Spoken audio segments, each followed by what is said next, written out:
80கள்ல உச்சத்துல இருந்த ஒளிப்பதிவாளர் அசோக் குமார். அவரு உடல் நலக்குறைவா தீபாவளி அன்னைக்கு காலமானாரு.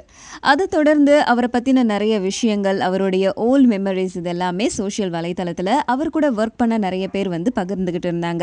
ஆனா இந்த நிலைமையில அவருடைய மகன் ஆகாஷ் ஒரு ஸ்டேட்மெண்ட் கொடுத்திருக்காரு. என்னன்னா, 80கள்ல 90கள்ல உச்சத்துல இருந்த தன்னுடைய தந்தையை பார்க்கறதுக்கு ஏகப்பட்ட செலிபிரிட்டிஸ் தன்னோட வீட்டுக்கு அடிக்கடி வந்து போகிறது உண்டு. ஆனா அவர் திரையுலகத்திலிருந்து கொஞ்சம் கொஞ்சமா விலகினதுக்கு அப்புறம் அந்த மாதிரியான வருகைகளும் கொஞ்சம் கொஞ்சமா குறைஞ்சது. அவர் காலமானப்போ அவருடைய இறுதி சடங்குல கலந்துக்கிறதுக்கு ஏகப்பட்ட திரை நட்சத்திரங்கள் வருவாங்க அப்படின்னு எதிர்பார்க்கப்பட்டுச்சு. ஆனா ஒரு சில திரை நட்சத்திரங்கள் மட்டும்தான் பார்த்துட்டு போனாங்களாம்.